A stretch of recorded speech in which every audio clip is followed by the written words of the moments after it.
ఒక విశ్వాస కుటుంబం ఉంది. ఆ కుటుంబము పాస్టర్ గారిని భోజనానికి పిలిచినారు. పాస్టర్ ముందు పిల్లలు ఉన్నారు, మరి ఎందుకో పాస్టర్ని పిల్లల్ని భోజనానికి పిలవలేదు, పాస్టర్ గారిని మాత్రమే భోజనానికి పిలిచినారు. పాస్టర్ గారు భోజనానికి వెళ్ళాడు. ఇలాంటి ఏదో ఒక అకేషన్ వచ్చినప్పుడు ఆయన మధ్యాహ్నం భోజనం అనుకుంటా, వాళ్ళు చాలా బాగా ఉన్నోళ్ళు, మేము ధనవంతులు కనుక ఆయనకు భోజనము బంగారు పళ్ళెములో పెట్టి తినటానికి బంగారు చెంచా అంటే స్పూన్ ఇచ్చినారు. బంగారు చెంచాతోన, బంగారు అన్నం కాదు, మామూలు రైసే, మామూలు రైసే. ఆ రైస్తో ఆయన ఇంకా మిగతా కర్రీస్ అన్నీ తినేయాలా. ఆ చెంచా పెట్టుకొని అన్నం తిన్నాడు. తిన్న తర్వాత చివరిలో ఆయన ప్రార్థన చేసి ఆ ఇంట్లో నుండి వచ్చేసి 2-3 రోజులు అయిన తర్వాత ఆయనకు ఒక రోజు ఫోన్ కాల్ వచ్చింది. ఏంటి ఫోన్ కాల్ అంటే, ఆయన ఎవరైతే భోజనానికి పిలిచినారో అక్కడి నుండి సిస్టర్ ఫోన్ చేసి, అన్నా ప్రైజ్లాడు సిస్టర్, బాగున్నాను, మీ ఇంట్లో చాలా భోజనం బాగుండిందన్నా.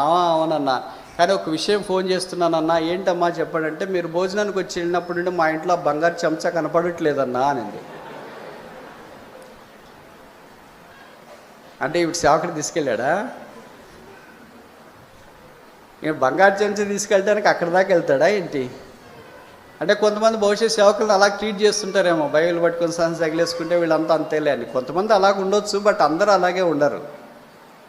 కొంతమంది దైవికంగా ప్రభు కొరకు పూర్తిగా తమను తాము బలిపీఠం మీద పెట్టుకుని దహన బలిగా చేసుకుని వచ్చేవాళ్ళు ఉంటారు.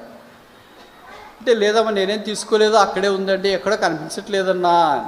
ఎత్తుకండి అమ్మా దొరుకుతుంది అన్నాడు. ఎత్తికినామన్నా అసలు దొరకట్లేదు. అప్పటి నుండి రాత్రిపూట నిద్రపోవట్లేదు, ఉదయం భోజనం కూడా పడట్లేదు, చాలా బాధగా ఉంది అని. సర్లేమ్మా ప్రార్థన చేస్తామంటే, కానీ ప్రార్థన కూడా చేయండి అన్నా, కానీ ఆదివారం భోజనానికి కూడా రండి అన్నా, మా అన్న కూడా ఇక్కడే ఉన్నాడు చెప్పమంటున్నాడు అని. ఆయన ఫోన్ తీసుకున్నా, ఆదివారం మధ్యాహ్నం భోజనానికి రండి అన్న. సరే బ్రదర్ అని చెప్పాడు. ఆదివారం మీటింగ్ అయిపోయిన తర్వాత భోజనానికి వెళ్ళాడు. అలాగే ఆదివారం భోజనం చేసే దగ్గర ఆ టేబుల్ దగ్గరే కూర్చుంటే, ఇప్పుడు బంగారు పళ్ళెం ఏం పెట్టలేదు, స్టీల్ పాత్ర పెట్టేశారు.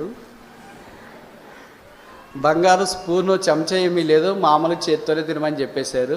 ఆయన అంతా భోంచేసిన తర్వాత ఇంక నేను ప్రార్థన చేసి బయలుదేరుతానంటే, కాదన్నా ఆ రోజు చెప్పాము కదా, మీరు వచ్చి భోంచేసి వెళ్ళినప్పటి నుండి బంగారు స్పూన్ కనపడట్లేదు అని మళ్ళీ ఒక మీకు గుర్తు చేస్తామని 2వసారి భోజనానికి పిలిచినామన్నా అని అన్నారు. ఏం చేయాలి మరి ఇప్పుడు ఆయన? అంటే బంగారు స్పూన్ తెచ్చిస్తే తప్ప మేము ఇంట్లో నుండి నిన్న బయటికి పంపించమనే బ్లాక్ చేయటానికా? అప్పుడు ఆయన ఏం చెప్పాడు, లేదమ్మా ఇక్కడే ఉంది ఇంట్లోనే, నేను ఎందుకు తీసుకుంటుందని అంటే, లేదన్నా మీరు వచ్చినప్పుడు నుండి కనపడట్లేదు, మీరు తీసుకున్నారని కాదు కానీ ఆ రోజు నుండి కనపడట్లేదు. 5G కవరేజ్ ఉంటుంది కదా. అప్పుడు ఆయన అన్నాడు, నిజమా? నిజము. అప్పుడు ఆయన చెప్పాడు, మీరు సాధారణంగా రెగ్యులర్గా వాడే బైబిల్ ఉంది,